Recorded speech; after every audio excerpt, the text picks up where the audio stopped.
Students, आज हम देखते हैं कक्षा 11वीं विषय लेखा शास्त्र से लेखांकन के सिद्धांतिक आधार पार्ट 2 से गैप का भाग 2, जिसमें हम देखेंगे लेखांकन के आधारभूत सिद्धांत। आइए शुरू करते हैं। लेखांकन के सैद्धांतिक आधार। लेखांकन के सर्वमान्य सिद्धांत, generally accepted accounting principles. Gap लेखांकन के सर्वमान्य सिद्धांत, जैसा हम पहले पढ़ चुके हैं, से तात्पर्य वित्तीय विवरणों के लेखन व निर्माण एवं प्रस्तुतिकरण में एकरूपता लाने के उद्देश्य से प्रयुक्त उन सभी निश्चित नियमों व निर्देशक क्रियाओं से है जिनका प्रयोग व्यावसायिक लेन देनों के अभिलेखन व प्रस्तुतिकरण के लिए किया जाता है। गैप कहलाता है। लेखांकन के सर्वमान्य सिद्धांत के प्रकार, इसमें हमने पहले भाग में हमने देखा था फंडामेंटल कॉन्सेप्ट्स ऑफ अकाउंटिंग, मान्यताएं या संकल्पनाएं, लेखांकन के मान्यताएं या संकल्पनाएं। आज के इस भाग 2 में हम देखेंगे लेखांकन के सिद्धांत, बेसिक प्रिंसिपल्स ऑफ अकाउंटिंग।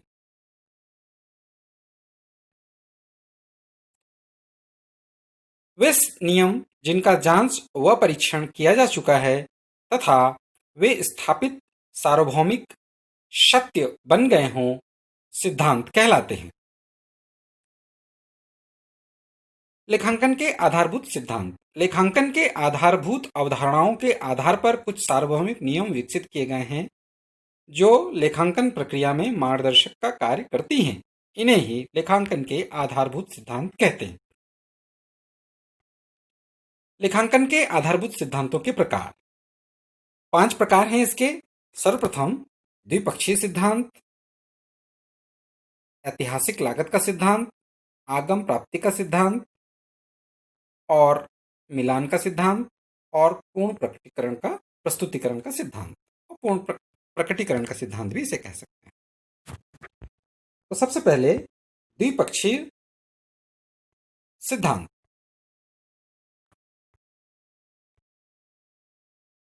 द्विपक्षीय सिद्धांत, डुअल एस्पेक्ट। इस सिद्धांत के अनुसार व्यवसाय के प्रत्येक लेन देनों का प्रभाव कम से कम किन्हीं 2 खातों पर पड़ता है। यदि एक खाते को डेबिट किया जाता है तो किसी दूसरे खाते को अवश्य ही क्रेडिट किया जाएगा। डेबिट का अर्थ यह है कि वह खाते के बाएं पक्ष में लिखा जाने पर उसे लेन देन के अन्य खाते में उसी लेन देन को दाएं पक्ष में लिखा जाएगा। कम से कम लेन देनों के लेखांकन की यह विधि दोहरा लेखा प्रणाली पर आधारित होती है। तो टी शेप में, अगर हम खाते को अंग्रेजी के टी शेप में अगर हम देखें तो हम ये कह सकते हैं कि बाएं पक्ष को डेबिट और दाएं पक्ष को क्रेडिट। उक्त सिद्धांत के कारण ही लेखांकन समीकरण, अकाउंटिंग इक्वेशन, सदैव बराबर रहता है। अकाउंटिंग इक्वेशन, संपत्तियां बराबर दायित्व। आइए इसे समझने की कोशिश करते हैं। इस चित्र में आप देखेंगे यह एक व्यवसाय है। तो इस व्यवसाय में जो भी संपत्तियां हैं वह इसके दायित्व के बराबर होंगी। तो देखते हैं पहले स्वामी को। तो स्वामी ने व्यवसाय में जो भी धन पूंजी के रूप में लगाया है यह भी व्यवसाय के लिए दायित्व है, किंतु इसे हम आंतरिक दायित्व कहेंगे। और यदि वह किसी बाह्य पक्षकार से ऋण लेता है या किसी भी प्रकार का कोई सहायता लेता है जिसे उसे ब्याज चुकाना है और बाद में उसे वापस भी लौटाना है, तो यह उसके लेनदार होंगे। इसमें कोई बैंक हो सकता है, कोई व्यक्ति हो सकता है। तो इस प्रकार से यह बाह्य दायित्व होगा और जो उसने पूंजी लगाई है यह आंतरिक दायित्व होगा। आइए इसको समीकरण से समझते हैं। तो पूंजी बराबर संपत्तियां बराबर दायित्व, यह बाह्य दायित्व धन जो स्वामी ने लगाया है उसका आंतरिक दायित्व, उसे हम कहेंगे पूंजी। तो यहाँ पर दायित्व का मतलब बाह्य दायित्व से है और पूंजी का मतलब आंतरिक दायित्व से है। इसे ही हम लेखांकन समीकरण कहते हैं। और इसको एक दूसरे रूप में भी प्रस्तुत किया जा सकता है कि पूंजी या आंतरिक दायित्व बराबर संपत्तियों का दायित्व पर आधिक्य। संपत्तियों का वह भाग जो दायित्वों से अधिक है उसे हम आंतरिक पूंजी कहेंगे।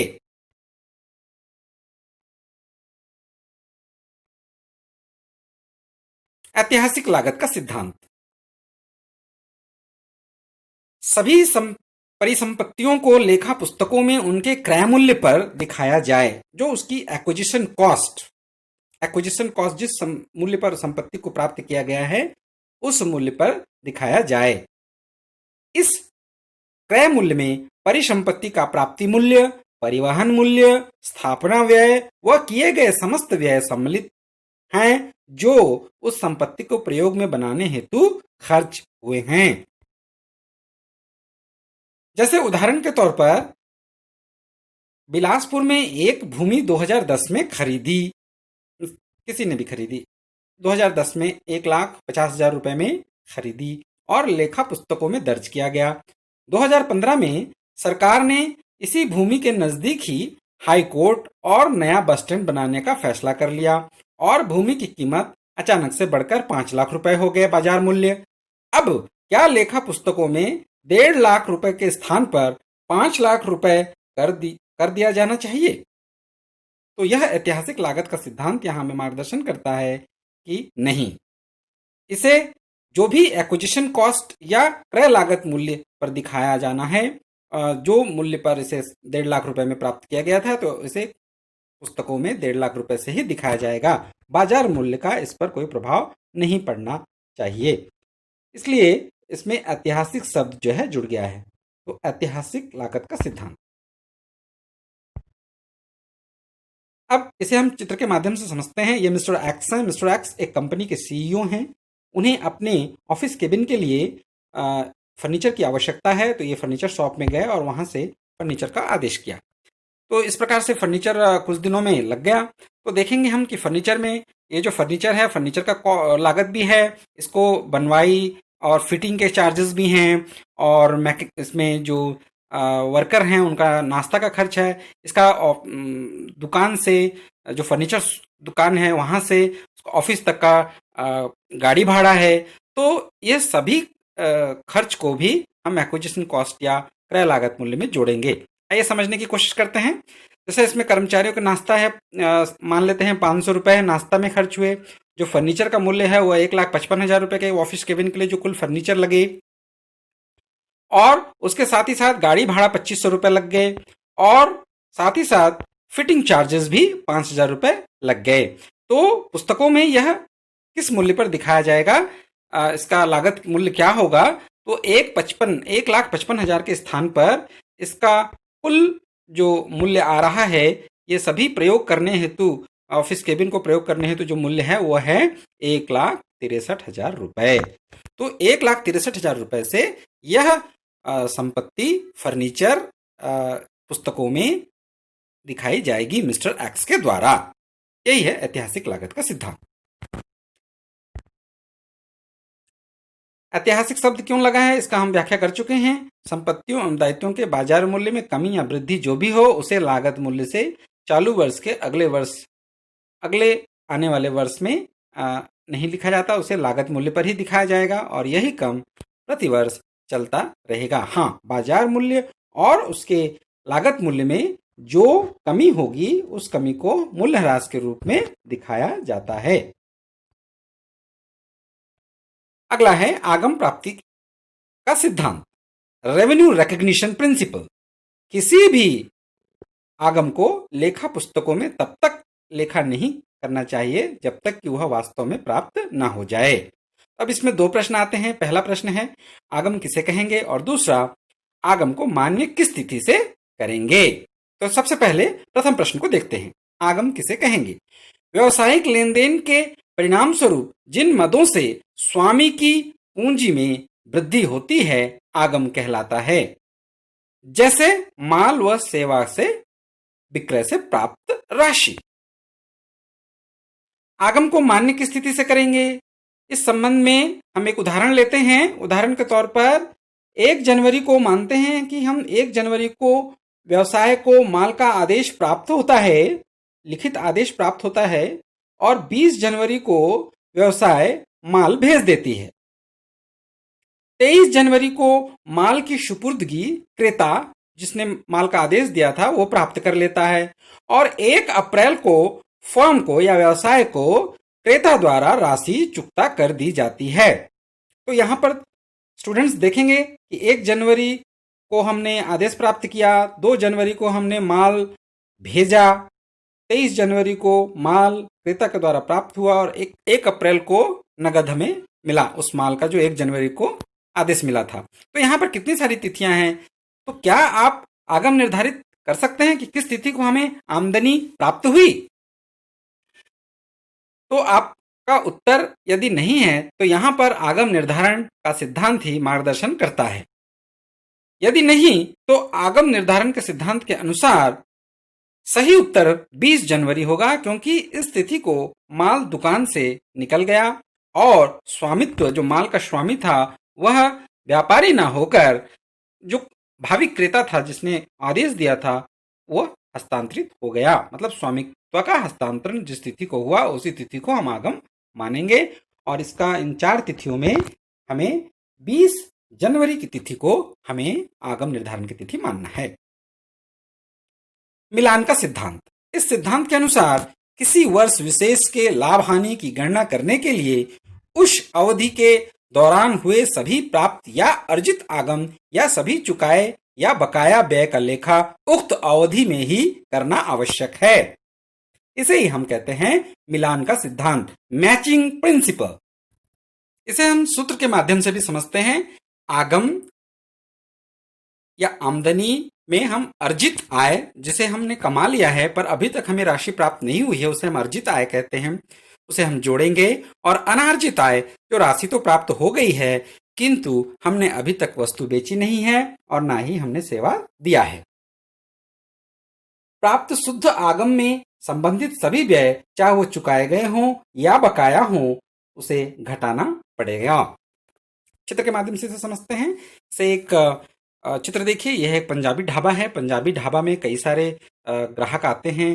कुछ ग्राहक नगद भुगतान कर देते हैं, कुछ ग्राहक का खाता चलता है, कुछ ऐसे ग्राहक होते हैं जो प्रति माह उनका खाता चलता है और वो खाते हैं और पैसे जो है 1 महीने 2 महीने बाद वो चुकाते हैं। तो जो ग्राहक आते हैं और नए हैं वो आकर के भोजन करते हैं, भोजन करने के बाद नगद चुका देते हैं और नगद चुकाने के बाद होटल से चले जाते हैं, ढाबा से चले जाते हैं। तो इस प्रकार जो आगम है ढाबा के लिए वह नगद की प्राप्ति है जो उन्होंने चुकाया, वो उसे आगम की प्राप्ति हुई। लेकिन यहाँ पर हम एक दूसरा स्थिति देखते हैं जहां पर ग्राहक नियमित रूप से खाना खाते हैं। ऐसे ग्राहक जो तुरंत भुगतान नहीं करते हैं बल्कि एक समय अंतराल के बाद इकट्ठे भुगतान करते हैं। इसे बिल की राशि को, ऐसे जो बिल की राशि होती है जो उन्होंने भुगतान किया उसे हम अर्जित आगम भुगतान करने वाले हैं, उसे हम एक्रूड रेवेन्यू कहते हैं। और इसे आगम में जोड़कर दिखाना है, भले ही अभी हमें यह नगद प्राप्त नहीं हुआ है पर जिस काल में उन्होंने भोजन समाप्त किया, भोजन खाया, उसी काल में हम इसे आगम में जोड़ेंगे। इसी तरह से कुछ नियमित ग्राहक ऐसे भी होते हैं जिनका खाता चलता है और उन्होंने चालू माह में ही आने वाले माह का या आने वाले अवधि का अग्रिम भुगतान कर दिया है। यह नगद राशि हमें प्राप्त तो हो गई है लेकिन अभी भी हमने यह वस्तु या सेवा अभी ग्राहक को नहीं दिया है, तो यह हमारे लिए अनार्जित आय कहलाएगी और इसे आगम से घटाकर दिखाना है, भले ही हमें नगद की प्राप्ति पूर्व से ही हो चुकी है। इसी तरह से अगर हम व्यय को देखें तो जैसे हम उदाहरण में देख रहे हैं कि यह राशन या किराने सामग्री जिनका भुगतान प्रायः उधार होता है, आगम को प्राप्त करने में जितना व्यय हुआ लेकिन अभी तक भुगतान करना शेष है, तो इसे हम बकाया या अदत्त व्यय कहेंगे। और इसे जो हमारा आगम है उस आगम से इसको संबंधित व्यय के लेखन में इसको हम घटाएंगे।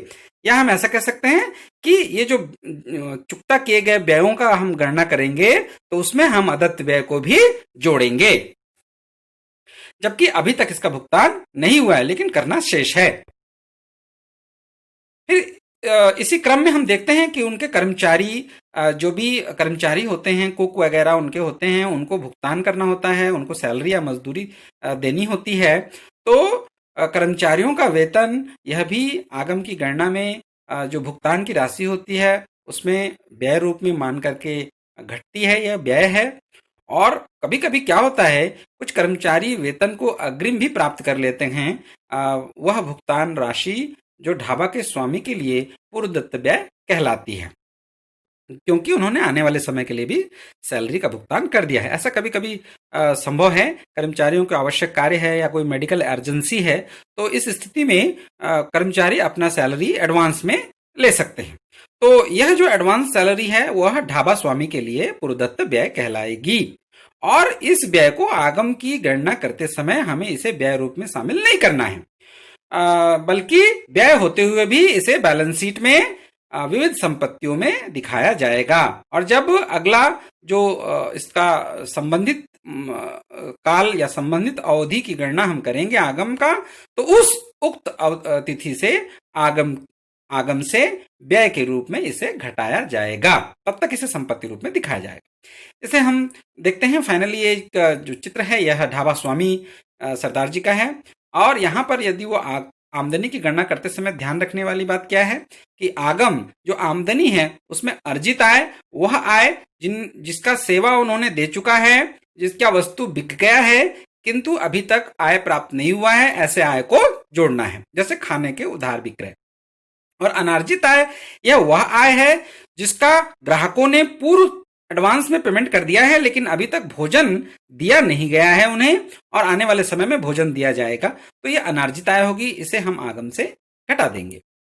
तो इस प्रकार से आगम जो खाने की विक्रय से प्राप्त हो रहा है और जो उधार विक्रय हुआ वो उसके लिए अर्जित आय होगी, और नियमित ग्राहक जिन्होंने अग्रिम भुगतान कर दिया उनके लिए अनार्जित आय होगी। तो इसे आगम का कैलकुलेशन सरदार जी करेंगे। इसी तरह से अगर हम व्यय की दृष्टिगत करें तो व्यय जो चुकाए गए, जो भी पेड हैं, सब्जी भाजी तरकारी जो भी उन्होंने खरीदे उसका जो व्यय किए गए, उसमें अदत्त व्यय यहाँ पर हम उस व्यय को ले रहे हैं जो किराने का भुगतान है और उसका चुकता अभी तक नहीं किया है, तो वह अदत्त व्यय होंगे। उन व्ययों को चुकता व्यय के साथ उसे जोड़ना है।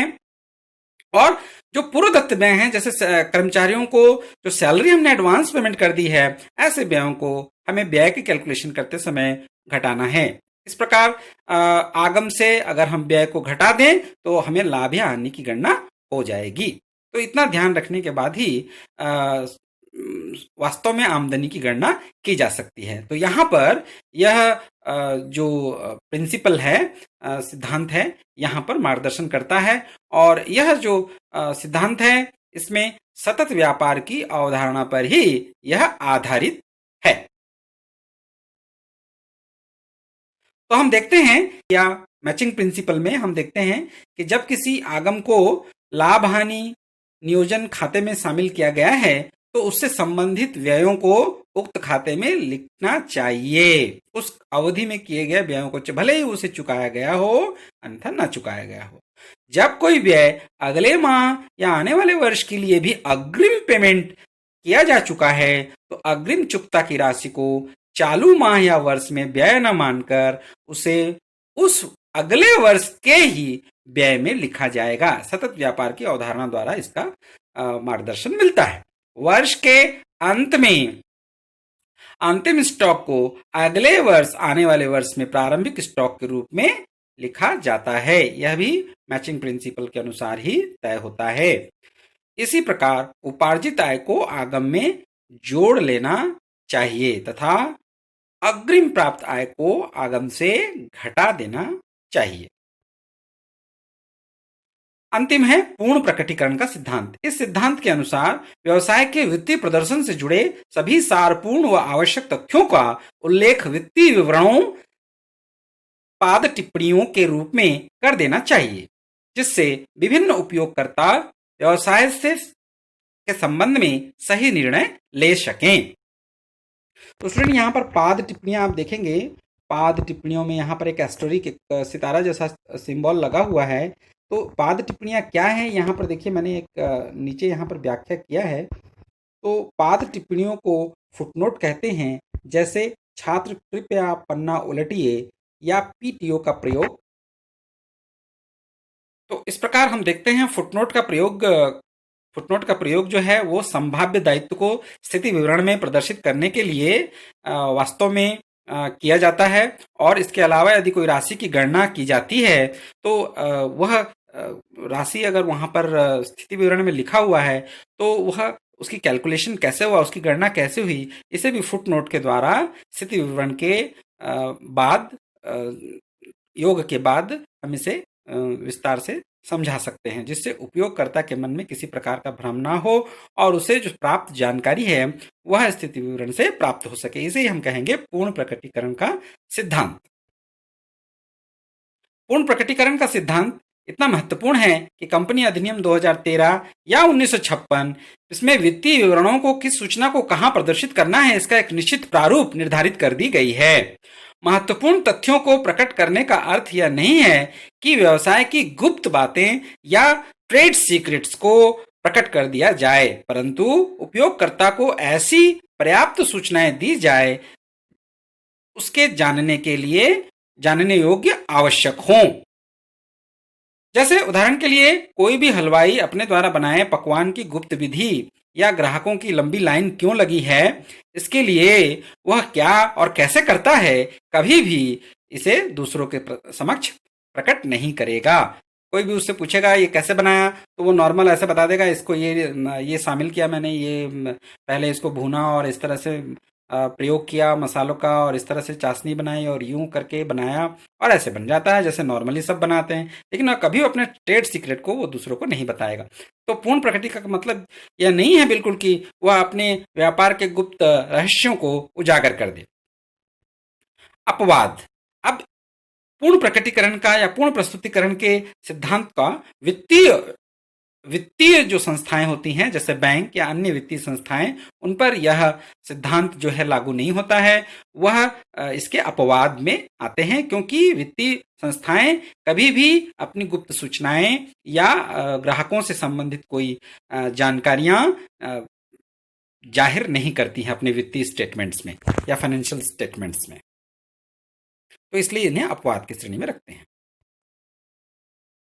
स्टूडेंट्स, इस तरह से आशा है आपको ये जो बेसिक प्रिंसिपल्स ऑफ अकाउंटिंग, लेखांकन के सिद्धांत आपको समझ में आया और आपके सामने यह होमवर्क है 5 प्रश्नों का, और इसे हमेशा की तरह आप cgschool.in पर अपलोड कर सकते हैं और जो ईमेल आईडी आपको नीचे दिख रही है उस ईमेल आईडी भेज सकते हैं। तो आशा है आपको ये समझ में आया, इसलिए अब अगला भाग मैं जल्द ही इसको अपलोड करने की कोशिश करूंगा, जो हमारा तीसरा होगा लेखांकन के परिवर्तनीय सिद्धांत, मॉडिफाइंग प्रिंसिपल्स ऑफ अकाउंटिंग। इसका शेष भाग जल्द ही। धन्यवाद।